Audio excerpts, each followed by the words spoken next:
नमस्कार फ्रेंड्स, मैं कुणाल लखवानी, पेशे से एक इंटीरियर डिज़ाइनर और एक वास्तु कंसल्टेंट। स्वागत करता हूं आपका अपने YouTube चैनल भूमित्र वास्तु पर। फ्रेंड्स, आज मैं जिस चीज़ के बारे में बात करने जा रहा हूं वो चीज़ हमें हर काम करते वक्त चाहिए। अगर उस चीज़ का अभाव हो जाए तो हम किसी भी काम को सक्सेसफुली कंप्लीट नहीं कर सकते हैं। अगर वो काम ज़बरदस्ती जैसे तैसे करके पूरा भी कर ले हम, तो उसमें हमें वो मनचाहे रिजल्ट नहीं मिलते हैं। यस फ्रेंड्स, मैं बात कर रहा हूँ फोकस की। फोकस और कंसंट्रेशन, ये चीज़ें ऐसी है जो हमें हर काम करते वक्त चाहिए ही चाहिए। हमें अपना रिज़ल्ट चाहिए, मनचाहा रिज़ल्ट चाहिए, अच्छे रिज़ल्ट चाहिए तो हमें फोकस और कंसंट्रेशन उसमें डालना ही पड़ता है, चाहे फिर वो कोई भी काम हो। तो आइए आज का वीडियो जो हम रखते हैं वो फोकस कंसंट्रेशन के ऊपर ही रखते हैं। उससे रिलेटेड कौन से ग्रह हैं, उससे रिलेटेड वास्तु में कौन सी दिशा है, आज की हम जो पूरी चर्चा करेंगे वो इसी टॉपिक के ऊपर करेंगे। तो आइए आगे बढ़ते हैं अपने गुरुजी का नाम लेकर, बाबा हंसराज वातवानी जी, और हमारे वास्तु आचार्य श्री सागर चुग जी का नाम लेते हुए आज के वीडियो को हम आगे बढ़ाते हैं। फ्रेंड्स, आजकल के यंगस्टर्स में ये प्रॉब्लम काफ़ी देखी जा रही है जो कि फोकस को लेकर है। मेरे सामने कई लोग आते हैं, कई पेरेंट्स आते हैं जो ये कहते हैं कि हमारा बेटा जो है या हमारी बेटी जो है वो अपनी पढ़ाई में ध्यान नहीं लगा पा रही है, अपने काम में, अपनी पढ़ाइयों में फोकस नहीं कर पा रहे हैं। ये चीज़ आजकल बहुत कॉमन हो गई है, बहुत ज़्यादा आजकल देखने को मिल रही है। वो जब भी पढ़ने बैठते हैं या जब भी कोई काम करने बैठते हैं, जब भी वो चाहे बिज़नेस को लेकर हो, चाहे सर्विसेज को लेकर हो या स्टडीज़ को लेकर हो, वो जब भी काम करने बैठते हैं उनके दिमाग में 10 प्रॉब्लम्स याद आती हैं, 10 चीज़ें याद आती हैं, 10 बातें याद आती हैं। उसके कारण वो अपने काम पे पूरा ध्यान नहीं दे पा रहे हैं, वो पूरा फोकस नहीं कर पा रहे हैं। ऐसी प्रॉब्लम्स आजकल काफ़ी ज़्यादा देखने को मिल रही है, और जिसके कारण वो अपनी जो स्किल है, जो उनकी पढ़ाई है या जो भी उनका काम है, उसमें वो एक्सपर्टीज़ नहीं कर पा रहे हैं, वो अपना फोकस उस पर नहीं दे पा रहे हैं। और फोकस ही जो है वही हमें एक्सपर्टीज़ दिलाता है। अब जब भी आंखें बंद करके इस प्रॉब्लम के बारे में सोचेंगे तो आपको ज़रूर किसी न किसी का चेहरा आपके सामने आ ही जाएगा, क्योंकि आजकल ये बहुत ही कॉमन प्रॉब्लम हो गई है।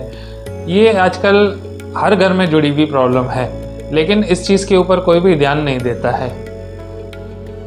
लेकिन फ्रेंड्स, वेदों में हमारे ऋषि मुनियों ने इस पर पूरा ध्यान दिया था, और उन्होंने ये पाया कि राहु जो है वही है जो हमारे फोकस को, हमारे कंसंट्रेशन को, हमारे सर को, हमारे डिसीजंस को वही रूल करता है।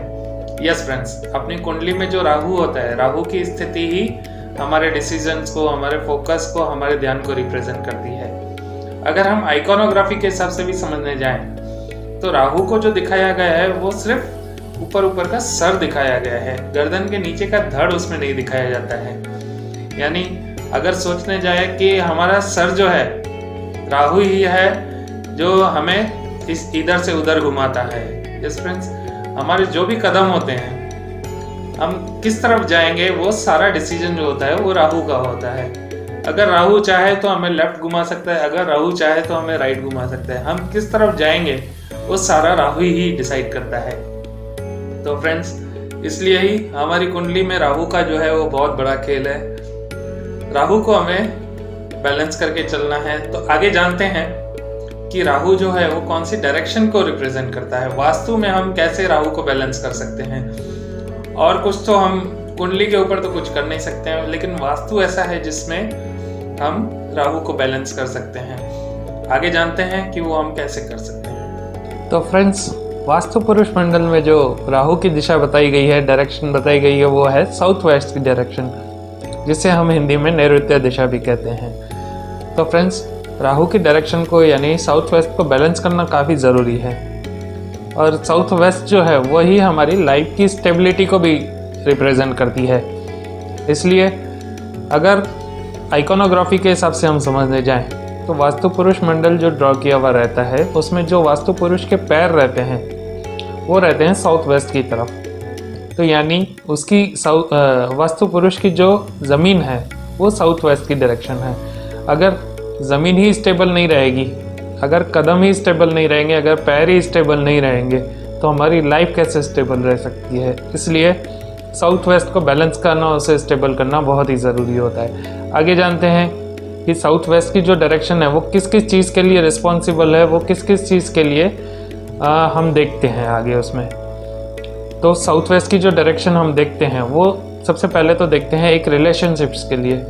रिलेशनशिप्स चाहे वो फैमिली के लिए हो या बिजनेस को लेकर हो या हमारे कलीग्स के साथ हो या समाज में हो, इन सब के लिए हम साउथ वेस्ट की डायरेक्शन ही देखते हैं। अगर हमारे रिलेशनशिप में अनस्टेबिलिटी है तो यानी कहीं ना कहीं साउथ वेस्ट ही डिस्टर्ब है। आगे जैसा मैं पहले बता चुका हूँ कि साउथ वेस्ट को हम देखते हैं कंसंट्रेशन के लिए, फोकस के लिए, उस पर हम पहले चर्चा कर चुके हैं।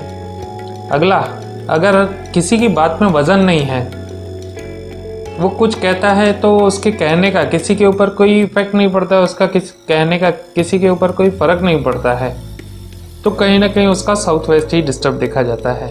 एक और महत्व की बात है जिसके लिए हम साउथ वेस्ट को देखते हैं, वो है पितरों की दिशा।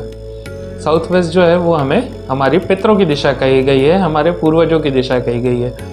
और एक चीज़ बताऊं फ्रेंड्स, जब हम एज अ वास्तु कंसल्टेंट किसी की कुंडली में पितृ दोष देखता हूं तो मैं समझ जाता हूं कि उसके घर पे भी ज़रूर साउथ वेस्ट डायरेक्शन में कोई ना कोई डिस्टर्बेंस ज़रूर होगा, क्योंकि अगर पितृ दोष है तो कहीं ना कहीं उसका राहु डिस्टर्ब है, क्योंकि पितृ दोष को हम कुंडली में जो है वो राहु की स्थिति को देखकर समझते हैं। अगर राहु डिस्टर्ब है तो राहु की दिशा भी ज़रूर डिस्टर्ब होगी, जो कि साउथ वेस्ट डायरेक्शन है। इसलिए पितरों की दिशा साउथ वेस्ट की डायरेक्शन कही गई है।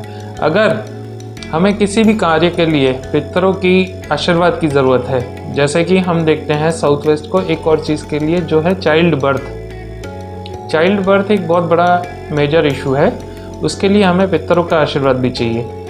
अगर पितरों का आशीर्वाद चाहिए तो उसके लिए हमें साउथ वेस्ट को भी स्टेबल करना है। कई बार चाइल्ड बर्थ ना होने के लिए साउथ वेस्ट में ही दोष को पाया गया है, उसे साउथ वेस्ट का दोष हटाते ही हमें मनचाहे रिजल्ट्स भी मिल जाते हैं। और पितरों की जो आशीर्वाद होती है उसमें काफ़ी सारी बातें आ जाती है, जैसे हमारे घर में अगर कोई भी ऑस्पिशियस मूवमेंट नहीं हो रहे हैं, अगर कोई भी हमारे घर में शुभ कार्य नहीं हो रहे हैं, तो उसमें कहीं ना कहीं पितृ दोष लागू होता है और वो साउथ वेस्ट में ही दोष पाया जाता है। साउथ वेस्ट को हमें बैलेंस करते ही रिजल्ट्स मिल जाते हैं। तो हमें जो चाइल्ड बर्थ है उसके लिए भी हम साउथ वेस्ट को देखते हैं। अगर हमारे घर में कोई ऑस्पिशियस मूवमेंट नहीं हो रहे हैं, कोई शुभ कार्य नहीं हो रहे हैं, तो उसके लिए भी हम साउथ वेस्ट की डायरेक्शन को ही देखते हैं। अगर हमारे जो स्किल है, अगर हमारे पास कोई स्किल है, हम आगे उसको डेवलप नहीं कर पा रहे हैं, या जो हमारी स्किल है उसे हम प्रॉपरली यूज़ नहीं कर पा रहे हैं, तो भी हम साउथ वेस्ट की डायरेक्शन को देखते हैं। जैसे कि कोई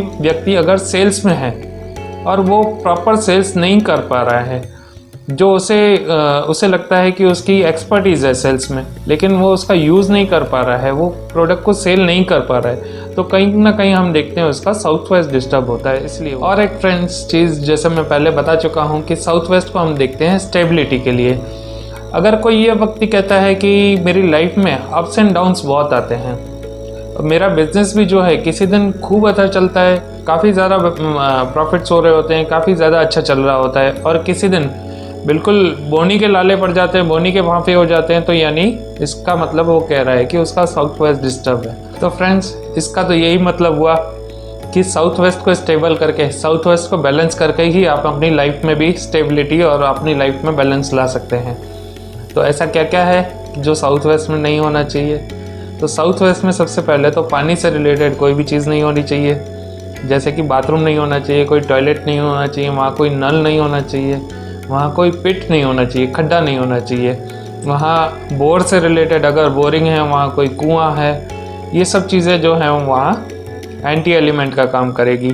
पानी जो है वो पानी का कैसा स्वभाव रहता है, वो पानी जो होता है वो हमेशा मूवेबल रहता है, हमेशा हिलता रहता है, इसमें स्टेबिलिटी नहीं होती है। तो इसलिए अगर वहाँ अनस्टेबल चीज़ पड़ी होगी तो उस जगह को भी अनस्टेबल कर देगी। इसलिए पानी से रिलेटेड वहाँ पे कोई भी चीज़ नहीं होनी चाहिए।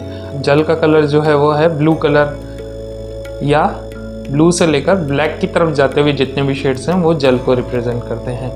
उसके बाद जल से रिलेटेड कोई भी चीज़ नहीं होनी चाहिए। उसके बाद ग्रीनरी, यस फ्रेंड्स, जो ग्रीनरी होती है, पौधे होते हैं, पौधों की जड़ें आप देखते हैं, जैसे जैसे ग्रीनरी, पौधे जैसे जैसे बढ़ते जाते हैं, आगे पेड़ बढ़ते जाते हैं, वो ज़मीन के अंदर एक हलचल ला देते हैं।